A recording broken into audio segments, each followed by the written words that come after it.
Hello everyone, very good morning. So last લેક્ચરની અંદર આપણે એપ્લિકેશન જોયેલી હતી. આજના લેક્ચરમાં આપણે શરૂ કરવા જઈ રહ્યા છીએ સ્થિતિ ઉર્જા એટલે શું. ગતિ ઉર્જાનો ટોપિક સંપૂર્ણ થયો છે. હવે આપણે શરૂ કરીએ સ્થિતિ ઉર્જા, પોટેન્શિયલ એનર્જી. ચલો જોઈએ. તો સૌથી પહેલા તો સ્થિતિ ઉર્જા એટલે શું?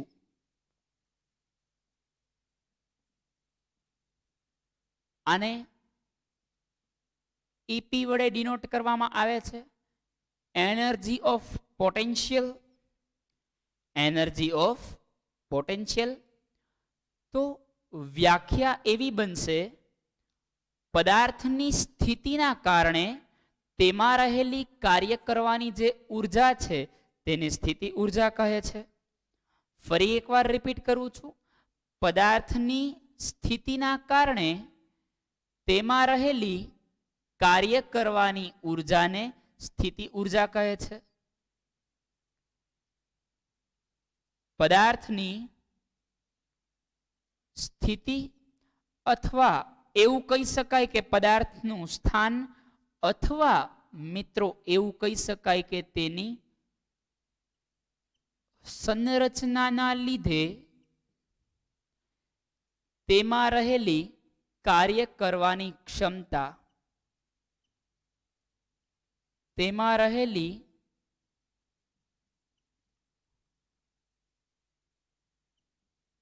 કાર્ય કરવાની ક્ષમતાને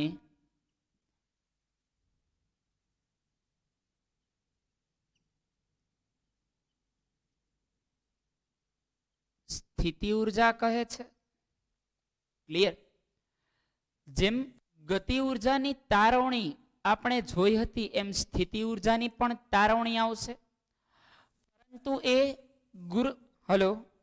પરંતુ એ ગુરુત્વીય સ્થિતિ ઉર્જા હશે. તો હવે ગુરુત્વીય સ્થિતિ ઉર્જાવાળા ટોપિક પર જતા પહેલા આપણે એ સમજી લઈએ કે સ્થિતિ ઉર્જાના ઉદાહરણ કયા કયા છે અને કઈ રીતે લખવાના છે. પછી એની ફોર્મ્યુલા પર જઈએ અને પછી સ્ટેપ બાય સ્ટેપ આપણે આજના લેક્ચરમાં મિત્રો આગળ વધવાનું રહેશે. ચલો શરૂ કરીએ. હોપ તમારું સ્ટડી બહુ જોરદાર ચાલતું હશે, તમે સારું એવું વર્ક કરતા હશો. ઓકે ડિયર ફ્રેન્ડ્સ, ચલો. તો સૌથી પહેલા સ્થિતિ ઉર્જાના ઉદાહરણો.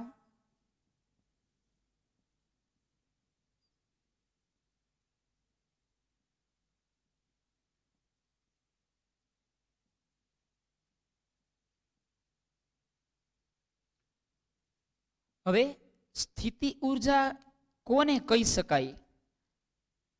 શેની અંદર સ્થિતિ ઉર્જા છે એ વધારે રહેલી હોય એ આપણે સમજીએ. તો ભાઈ એકચ્યુઅલી પદાર્થ સ્થિર છે. સમજો મારી વાત, જે બોલું એ એકચ્યુઅલી પદાર્થ કેવો છે? સ્થિર છે.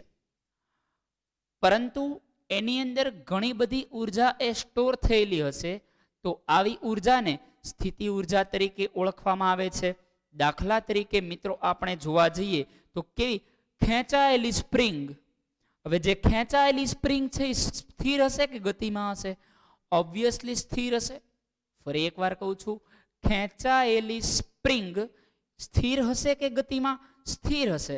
પરંતુ જો એને મૂકવામાં આવે અને જે સામેવાળાને ચખી જાય, સામેવાળાને જે સ્પીડથી અડી જાય, તો ઈ શેના લીધે થયું? તેની જે ખેંચાણ બળ લગાડેલું છે, તેની સંરચના છે, તેનું સ્થાન છે, એ જે બળ લાગે છે એ તેની સ્થિતિ ઉર્જા છે. તો સૌથી પહેલું ઉદાહરણ આપણે એ જોઈએ, ખેંચાયેલી સ્પ્રિંગ.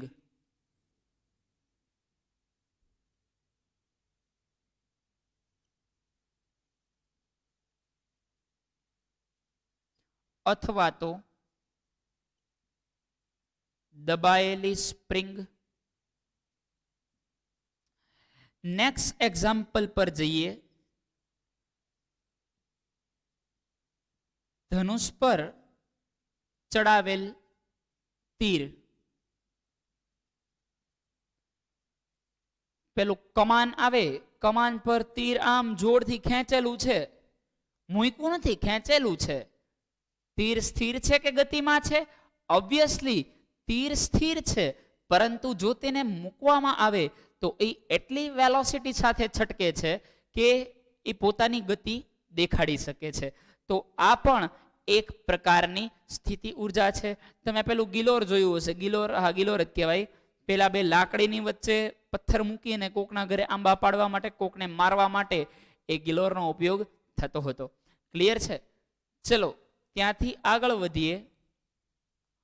ઊંચાઈ પર સંગ્રહાયેલું પાણી, ઊંચાઈ પર સંગ્રહાયેલું પાણી, પાણી ખૂબ જ ઊંચાઈ પર સ્ટોર થયેલું છે. રિપીટ કરું છું, પાણી એ ખૂબ જ ઊંચાઈ પર સ્ટોર થયેલું છે. હવે ત્યાંથી ઈ ડેમ છે ઊંચો, એના દરવાજા ખોલી નાખવામાં આવે તો એક સામટું પાણી ગતિમાં આવે છે. એ ઉર્જા ક્યાંથી આવી? તો કે એ ઊંચાઈ પર જે પાણી છે એ ઊંચાઈના કારણે, એ હાઈટના કારણે એ પાણીની અંદર ઉર્જા સંગ્રહાયેલી છે. તો એવું કહી શકાય કે ઊંચાઈ પર જે બંધમાં પાણી સંગ્રહાયેલું હોય છે એ એક પ્રકારની સ્થિતિ ઉર્જાનું ઉદાહરણ છે. આઈ હોપ તમે જે પણ ઉદાહરણ બોલું છું એને તમે ખૂબ જ સારી રીતે રિલેટ કરી શકતા હશો. ક્લિયર છે? તમને શું લાગે છે આની સિવાય હજી કયા ઉદાહરણ હોઈ શકે? લોટ ઓફ, મેં અહીંયા 3 લખ્યા છે, એવું જરૂરી નહીં કે અહીંયા 3 ઉદાહરણ છે. આવા હલો હલો આવા જરૂરી નથી કે આવા 3 જ ઉદાહરણ હોય. આવા 30 હોઈ શકે, આવા 300 પણ હોઈ શકે. નંબર 4 પર જઈએ. ખેંચાયેલું રબર. કેવું? ખેંચાયેલ રબર. કરો છો ને તમે ક્લાસમાં ઘણી વાર. પેલું કાગળિયાનું પતાકડું ફાડીને રબરને જોરથી ખેંચીને કોકને સટ્ટ દઈને મારો, પછી તમે પાછા ભણવા બેસી જાવ. નામ ગામનું અમુક, તમે નહીં, તમે તો બહુ ડાયા છો. આ તો અમુક અમુક લોકોની વાત થાય છે. તમે તો દેવના દીધેલા છો બધા. ચલો આગળ વધીએ. તો આ બધા જે ઉદાહરણ જોવા મળે છે એ ઉદાહરણ શેના છે? સ્થિતિ ઉર્જાના. ફરી એકવાર રિપીટ કરું છું, આ જેટલા જેટલા ઉદાહરણ જોવા મળે છે એ બધા શેમાં છે? શેના છે? તો કે આ દરેક પ્રકારના ઉદાહરણ એ સ્થિતિ ઉર્જાના છે. હવે મેં કોઈ પણ વસ્તુને નીચેથી ઉપર સુધી ઉપાડી લીધેલી છે, તો શું એમાં સ્થિતિ ઉર્જા હશે કે નહીં હોય? ઓબ્વિયસલી હશે. ઉચકેલો હથોડો છે, એ હથોડાને જોરથી ઉપરથી આમ, આ પેન છે, પેનમાં સ્થિતિ ઉર્જા હશે કે નહીં હોય? ઓબ્વિયસલી હશે. ઉપરથી મૂકું તો એ ઓલરેડી ઓટોમેટિકલી નીચે આવે છે. મારે તેને નીચે આવવા માટે ઉર્જા નથી આપવી પડતી. તો એ ઉર્જા નથી આપવી પડતી, તેમ છતાંય ઉર્જાથી એ નીચે પડે છે. હા, ગ્રેવિટી લાગે છે 100%, એ ગ્રેવિટીના કારણે જ નીચે આવે છે. પરંતુ જ્યારે ઉપરથી નીચે આવે છે તો મેં પહેલા નીચેથી ઉપર લઈ જવા માટે ઉર્જા એની અંદર સ્ટોર તો કરી હશે ને. શું આ પેનને હું નીચેથી ઉપર લઈ ગયો તો મારા શરીરની ઉર્જા અંદર વેડફાણી હશે? યસ, મારા શરીરની ઉર્જા ગઈ હશે. એ નકામી નથી થઈ ગઈ, એ પેનમાં સ્ટોર થઈ ગઈ છે. પછી જ્યારે આ માર્કરને મુક્ત પતન કરાવડાવવામાં આવે છે ત્યારે આ માર્કર ઉપરથી સીધી ક્યાં આવે છે? નીચે આવે છે. કોઈ પણ વસ્તુ સાથે આ એક્ઝામ્પલ તમે રિલેટ કરી શકો તો ઉચકેલી કોઈ પણ વસ્તુ,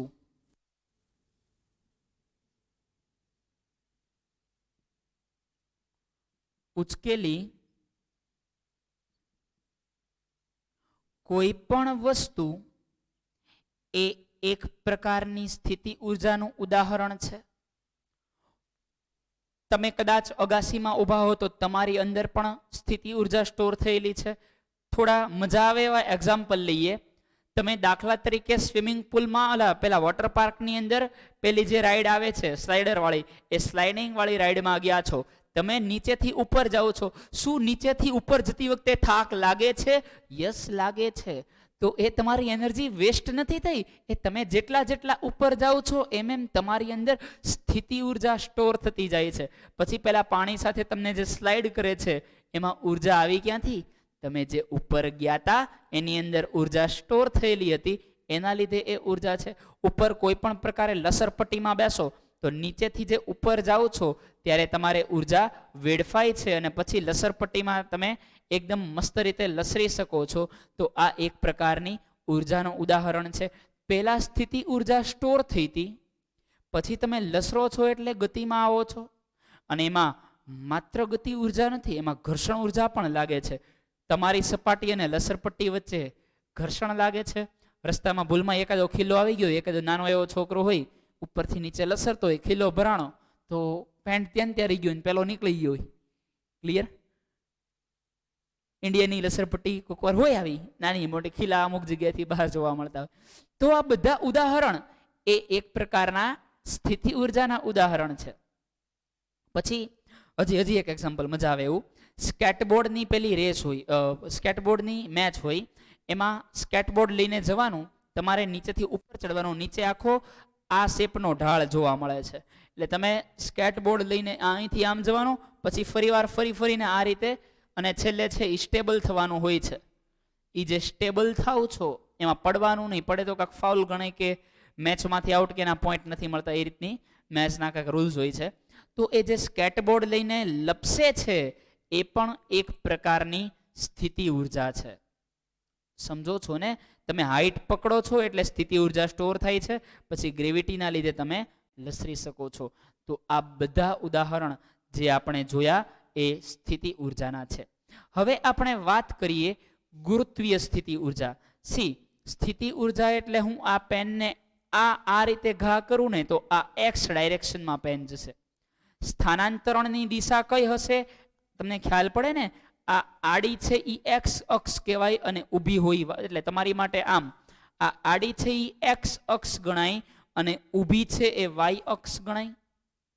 હવે જો હું કોઈ પણ વસ્તુનો હોરિઝોન્ટલ ઘા કરું છું તો એ એક્સ અક્ષમાં ગતિ કરે છે, અને કોઈ પણ ઓબ્જેક્ટનો હું ઉપરથી નીચે ઘા કરું છું તો એ વાય અક્ષમાં ગતિ કરે છે. તો જે ઉપરથી નીચેની ડાયરેક્શનની અંદર કોઈ પણ મેટર જાય છે તો આના લીધે, હવે હું કોઈ પદાર્થને નીચેથી, હવે જો રબર છે, સમજો સ્થિતિ ઉર્જા અને ગુરુત્વીય સ્થિતિ ઉર્જાનો તફાવત સમજાવું. રબર છે, રબર ખેંચેલું છે, અહીંયા આગળથી એક ગિલોરની વચ્ચે અથવા રબરની વચ્ચે કાગળિયું જોરથી ખેંચીને ઘા કરું છું એટલે એ કાગળ આડી ડાયરેક્શનમાં જશે, એક્સ અક્ષની દિશામાં જશે. ઓકે, હવે આ પેન લીધી, આ પેન અહીંયા આગળ પડી હતી, નીચેથી ઉપર લીધી, આ કયો અક્ષ થયો? વાય અક્ષ. તો મારે ગુરુત્વાકર્ષણ બળની વિરુદ્ધમાં કાર્ય કરવું પડ્યું. સમજો છો? કોઈ પણ એથ્લેટ્સ છે, પેલો જે રેસલર કેવું કંઈક રેસલર કહેવામાં આવે છે, પેલું ડમ્બેલ ઉપાડે ને, એ ડમ્બેલ ઉપાડવા કરતા એને એકદમ ગબડાવવું સહેલું પડે. શા માટે? કારણ કે એ જ્યારે નીચેથી ઉપર ઉપાડે છે ત્યારે ઉપરથી નીચે ગ્રેવિટી લાગે છે અને એ ગ્રેવિટીની વિરુદ્ધમાં કાર્ય કરે છે. તો આ, અને હવે એ ડમ્બેલને જો મૂકવામાં આવે તો ધડ દઈને સીધું નીચે પડે છે. તો આ ગુરુત્વીય સ્થિતિ ઉર્જા છે. ઓલું જે એક્સ અક્ષમાં જોવા મળી એ સ્થિતિ ઉર્જા હતી, વાય અક્ષમાં જોવા મળે છે એ ગુરુત્વીય સ્થિતિ ઉર્જા છે. આઈ હોપ તમે સ્થિતિ ઉર્જા અને ગુરુત્વીય સ્થિતિ ઉર્જાના તફાવતને ખૂબ જ સારી રીતે રિલેટ કરી શકતા હશો. મેં અત્યારે ઉદાહરણ છે બધું સ્થિતિ ઉર્જા જ તે, પણ જ્યારે ગ્રેવિટીની વાત આવે ત્યારે સ્થિતિ ઉર્જાનો જે બીજો પ્રકાર છે એને ગુરુત્વીય સ્થિતિ ઉર્જા તરીકે ઓળખવામાં આવે છે. ઓકે, તો હવે સમજીએ ગુરુત્વીય સ્થિતિ ઉર્જા.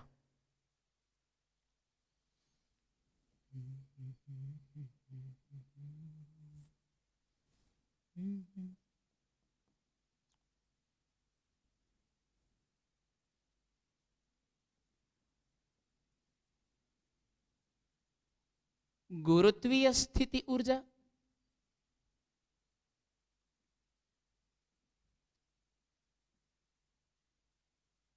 સ્થિતિના લીધે તમારી પરિસ્થિતિ ના બદલાઈ જાય. બરાબર, ચલો સ્થિતિ યાદ રહી જશે, આમ તો વાંધો નહીં આવે. છે ગુરુત્વીય ઉર્જા સ્થિતિ, બદલાય તમારી પરિસ્થિતિ. તો ગુરુત્વીય સ્થિતિ ઉર્જા શું છે, પહેલા આકૃતિ દોરીએ પછી વ્યાખ્યા લખીએ. એકચ્યુઅલી પહેલા વ્યાખ્યા આવે, પણ સમજાવવા માટે કોઈ એક ચોક્કસ ફિગર ડ્રો કરું છું. ઓકે, અહીંયા આગળ એક બ્લોક પડેલો છે. શું પડેલો છે?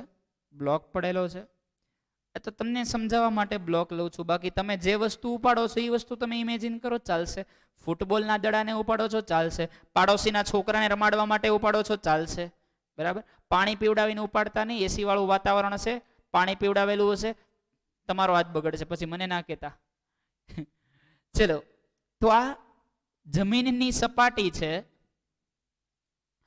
અહીંયા આગળથી એને ઉપરની ડાયરેક્શનમાં આપણે લઈ જવો છે. એટલે આ બ્લોકને અહીંયા આગળથી ઉપર લઈ આવ્યા. શું આ બ્લોકને હું ઉપર લાવેલો છું?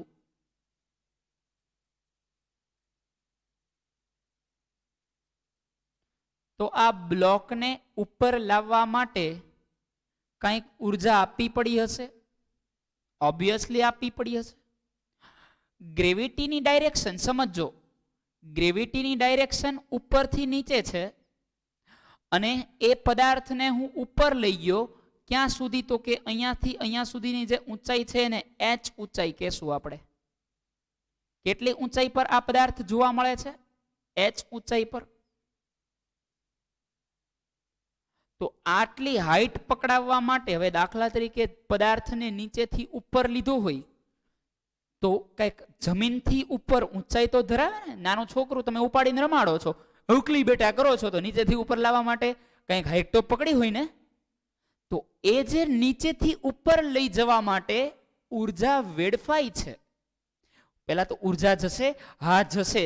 શા માટે? કારણ કે ગ્રેવિટી નીચે લાગે છે, તમે ઉપરની દિશામાં કાર્ય કરો છો, એટલે કે તમે ગુરુત્વાકર્ષણ બળની વિરુદ્ધ દિશામાં કાર્ય કરો છો. અને એ ગ્રેવિટીની વિરુદ્ધ દિશામાં કાર્ય કરવા માટે કંઈક ઉર્જા છે એ ચોક્કસપણે વેડફાય છે.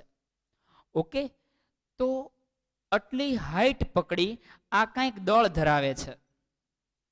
દળ એટલું ને એટલું જ રહેશે, દળ કંઈ બદલાશે નહીં. નાનું છોકરું 5 કિલોગ્રામ કે 10 કિલોગ્રામનું ઉપર લઈ જવું, કંઈ 3-4 કિલોગ્રામનું ન થઈ જાય. સમજો છો? એટલે મેટર આ રીતની છે. ચલો, તો હવે વ્યાખ્યા સમજીએ. આકૃતિને એક જગ્યાએ નાની કરી નાખીએ.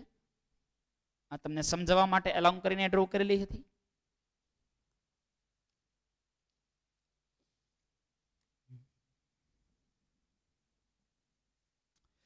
તો અહીંયા આગળથી કોઈ એક બ્લોકને ઉપરની ડાયરેક્શનમાં લઈ ગયા, એટલે એવું લખી શકાય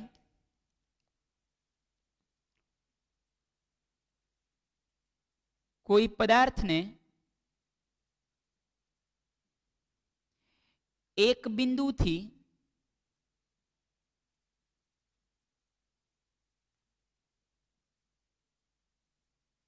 બીજા બિંદુ સુધી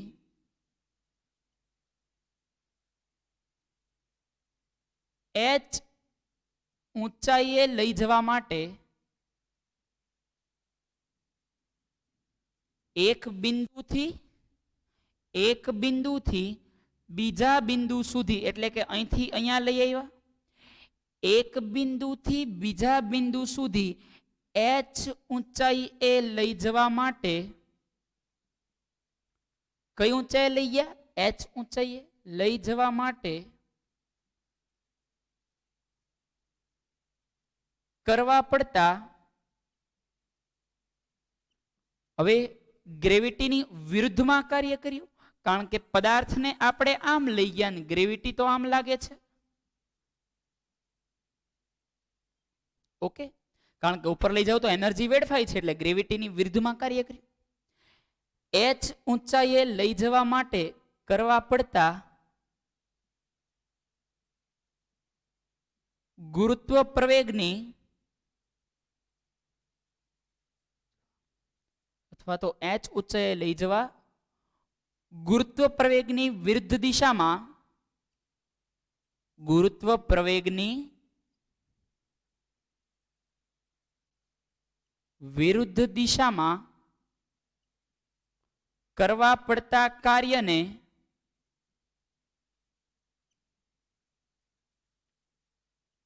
તે બિંદુ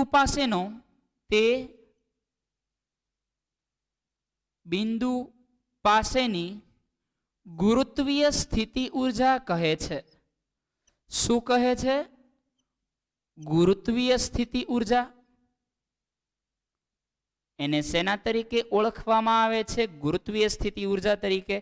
કોઈ પદાર્થને એક બિંદુથી બીજા બિંદુ સુધી h ઊંચાઈએ લઈ જવા માટે ગુરુત્વાકર્ષણની વિરુદ્ધ કરવા પડતા કાર્યને તે બિંદુ પાસેની, કયા બિંદુ પાસેની? તો કે આ, કારણ કે અહીંથી ઉપાડ્યો ને એ પદાર્થને, તો એ બિંદુ પાસેની કઈ ગુરુત્વીય સ્થિતિ ઊર્જા તરીકે ઓળખવામાં આવે છે. ફરી એકવાર સમજાવું. જ્યારે તમે પહેલા તો તમને એ તફાવત ક્લિયર થઈ ગયો કે સ્થિતિ ઊર્જા શું છે અને ગુરુત્વીય સ્થિતિ ઊર્જા શું છે.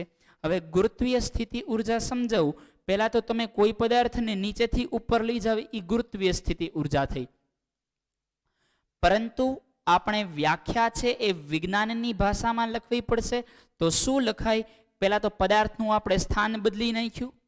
ઓકે, તો કોઈ એક પદાર્થને એક બિંદુથી બીજા બિંદુ સુધી લઈ જવા માટે ગુરુત્વાકર્ષણની વિરુદ્ધ, ગુરુત્વાકર્ષણ આમ લાગે છે, આપણે આમ ગયા, ગુરુત્વાકર્ષણની વિરુદ્ધ કરવા પડતા કાર્યને તે બિંદુ પાસેનું, કારણ કે જે બિંદુ પાસેથી ઉપાડ્યું ત્યાં આપણે એનર્જી આપીને, તે બિંદુ પાસેની શું કહેવામાં આવે છે? ગુરુત્વીય સ્થિતિ ઊર્જા તરીકે ઓળખવામાં આવે છે. શેના તરીકે ઓળખવામાં આવે છે ડિયર ફ્રેન્ડ્સ? ગુરુત્વીય સ્થિતિ ઊર્જા. ક્લિયર થાય છે જે બોલું છું? ચલો, તો તે બિંદુ પાસેની ગુરુત્વીય સ્થિતિ ઊર્જા કહે છે. આની તારવણી જોઈએ. તારવણી માટે થોડી જગ્યા જોશે. એક કામ કરો, નોટ ડાઉન કરી લો. આખો કન્ટિન્યુઅસ પ્રશ્ન છે. ગુરુત્વીય સ્થિતિ ઊર્જા અને તેની તારવણી. અને તારવણી, બરોબર? ચલો, તારવણી હમણાં સમજીએ. વ્યાખ્યા હોપ વ્યવસ્થિત સમજી ગયા હશો. 1 મિનિટ આપું છું ડિયર ફ્રેન્ડ્સ, લખી લો. આઈ હોપ હું આડો નહીં આવતો.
ચલો ડિયર ફ્રેન્ડ્સ, લખાઈ ગયું હશે?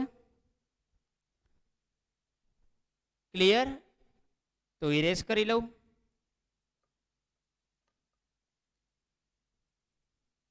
ચલો કરી લઉં ઇરેઝ. બાકી હોય તો લાસ્ટ કોલ સ્ક્રીનશોટ મારી લો. 3, 2, 1 ઇરેઝ કરું છું.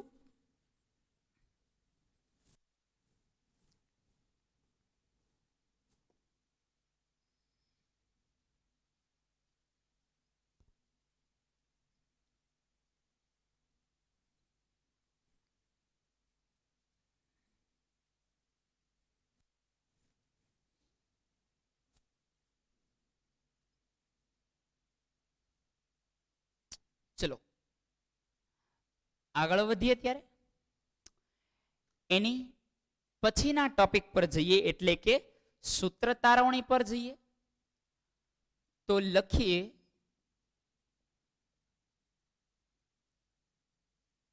સ્થિતિ ઉર્જાની તારવણી. શું લાગે છે? સૌથી પહેલા તો એ તમને પૂછું, શું સ્થિતિ ઉર્જાને એક પ્રકારનું કાર્ય કહી શકાય? ફરી એકવાર, શું લાગે છે તમને કે સ્થિતિ ઉર્જાને શું એક પ્રકારનું કાર્ય કહી શકાય ખરી? જો હા તો પણ શા માટે, ના તો પણ શા માટે? કોમેન્ટ બોક્સમાં કોમેન્ટ કરો. સ્થિતિ ઉર્જા જે હમણાં ઉપાડ્યું ને એને કાર્યની વ્યાખ્યા સાથે રિલેટ કરો. રિપીટ કરું છું, જે સ્થિતિ ઉર્જા આપણે ભણ્યા હમણાં અને ચેપ્ટરની શરૂઆતમાં આપણે કાર્ય ભણ્યા છીએ, તો કાર્યને અને સ્થિતિ ઉર્જાને બંનેને એકબીજા સાથે રિલેટ કરો અને મને આન્સર એ આપો કે શું સ્થિતિ ઉર્જાને કાર્ય સાથે રિલેટ કરી શકાય ખરી? હા કે ના? વિથ અ રીઝન, કારણ સાથે જણાવો. બરાબર, 10-15 સેકન્ડ આપું છું. વિડીયો પોઝ કરો અને નીચે કોમેન્ટ બોક્સની અંદર કોમેન્ટ કરો. ચલો, આઈ હોપ તમે વિચારતા હશો.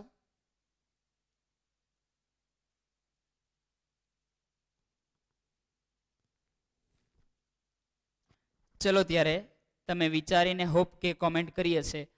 આગળ વધીએ ડિયર ફ્રેન્ડ્સ. સ્થિતિ ઉર્જાની તારવણી.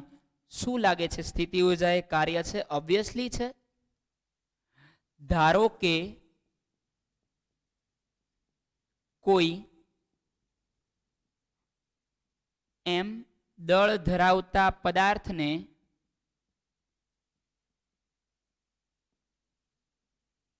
એક બિંદુથી, ક્યાંથી? એક બિંદુથી બીજા બિંદુ સુધી h ઊંચાઈએ લઈ જવામાં આવે છે. ક્યાંથી ક્યાં લઈ જવામાં આવે છે? એક બિંદુથી બીજા બિંદુ સુધી h ઊંચાઈએ લઈ જવામાં આવે છે. h ઊંચાઈએ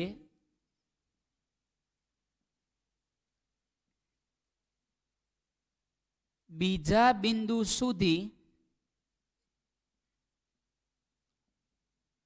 લઈ જવામાં આવે છે. આટલું ક્લિયર? ત્યાંથી આગળ વધીએ તો અને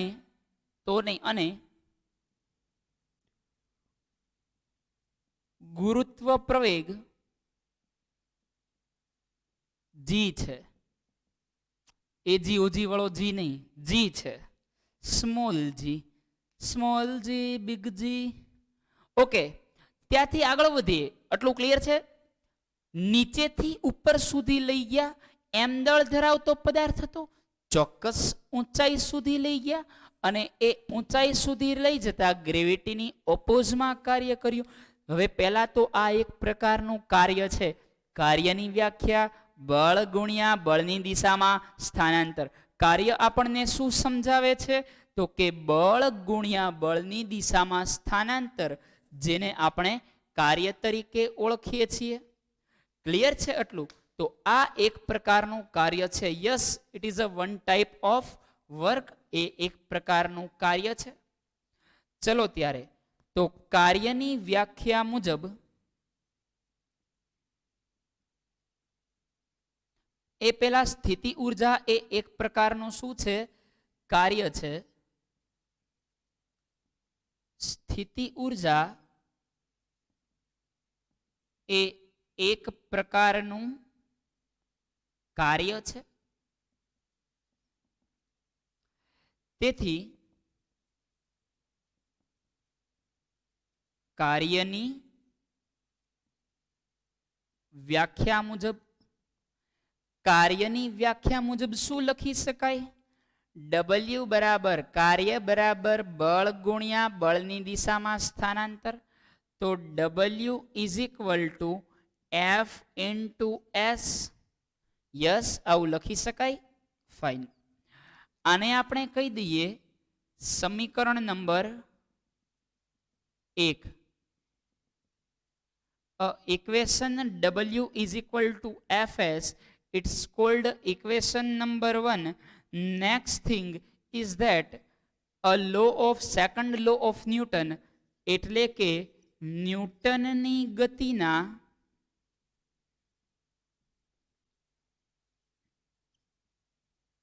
બીજા નિયમ મુજબ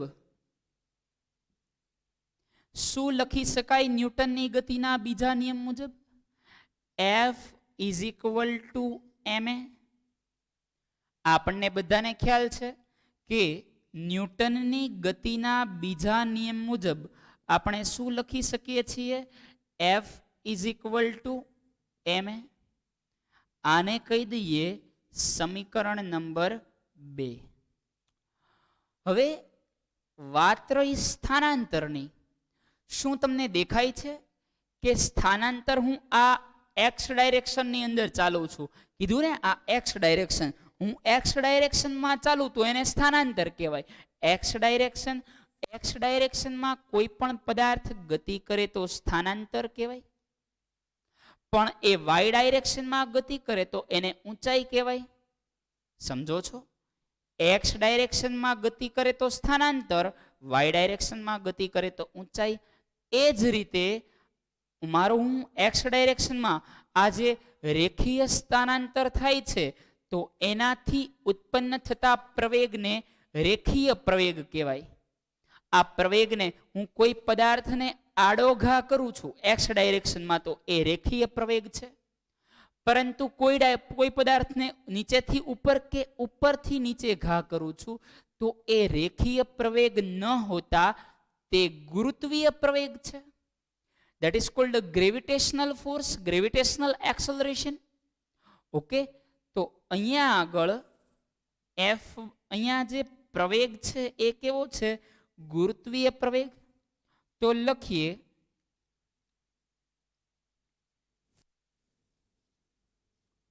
અહીં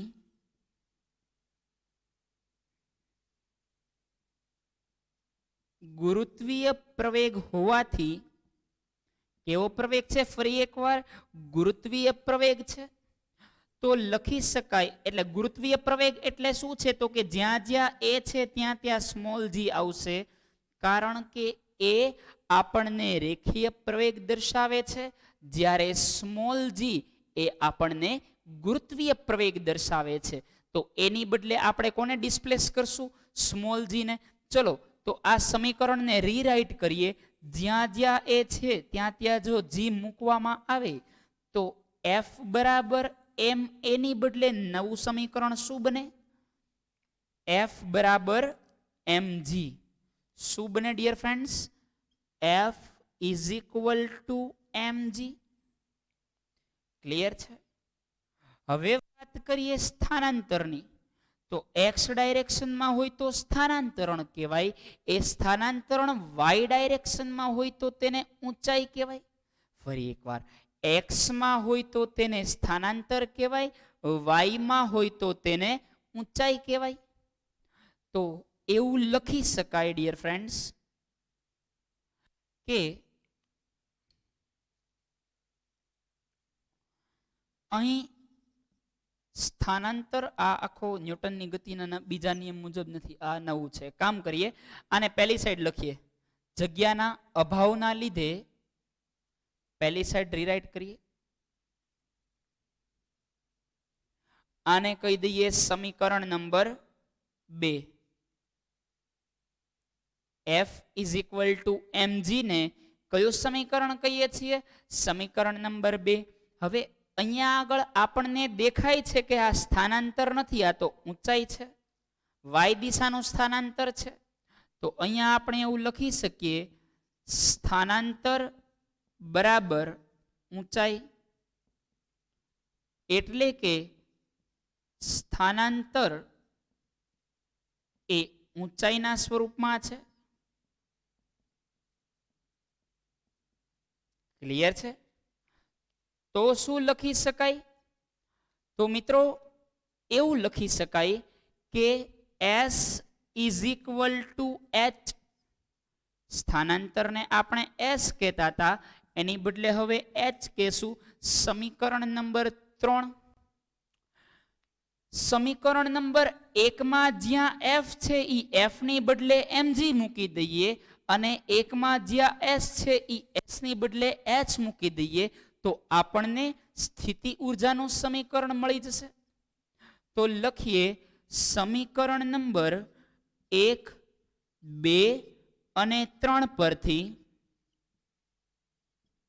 શું લખી શકાય? તો કે આપણી ફોર્મ્યુલા છે W is equal two F ની બદલે શું મૂકવાનું છે? mg. F ની બદલે ડિયર ફ્રેન્ડ શું મૂકવાનું છે? આપણે mg મૂકવાના છે. તો W બરાબર mg. સમજો છો ને? આ જ સમીકરણ અહીંયા લખું છું. તો W બરાબર F, પણ F બરાબર mg અને S બરાબર શું લખાય? H. તો ફાઇનલ ઇક્વેશન એવું બનશે W બરાબર mgh. mdh નહીં, મસાલો થઈ ગયો. mgh. હવે આ કાર્ય નથી, કાર્ય છે, કાર્ય નથી એવું નથી, કાર્ય છે, પરંતુ કયા સ્વરૂપમાં? સ્થિતિ ઊર્જાના સ્વરૂપમાં. તો લખવાનું કે કાર્ય એ સ્થિતિ ઊર્જાના સ્વરૂપમાં હોવાથી EP is equal two mgh. કારણ કે સ્થિતિ ઊર્જાને આપણે EP વડે ડિનોટ કરીએ છીએ.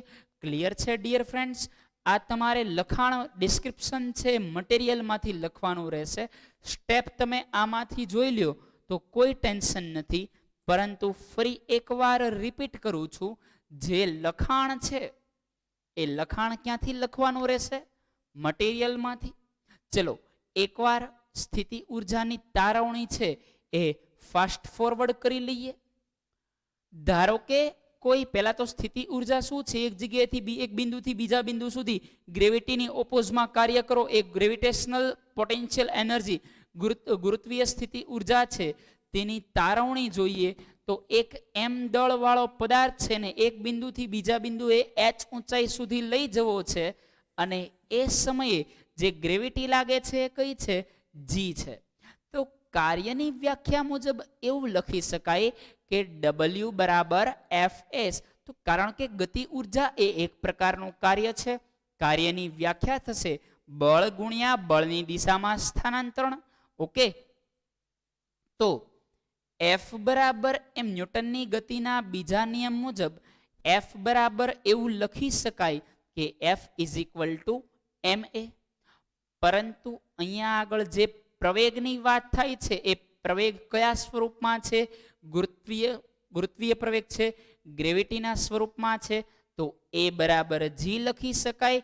તો F બરાબર જે ma છે એની બદલે લખી શકાય F બરાબર mg. શું લખી શકાય? F બરાબર mg. ઓકે, હવે ગુરુત્વીય સ્થાનાંતર છે, F નો વહીવટ તો થઈ ગયો F બરાબર mg, પરંતુ જ્યાં જ્યાં S છે એ S સ્થાનાંતરના સ્વરૂપમાં છે. આ બહુ ઇમ્પોર્ટન્ટ છે, આગળ જઈને ધ્યાન રાખજો.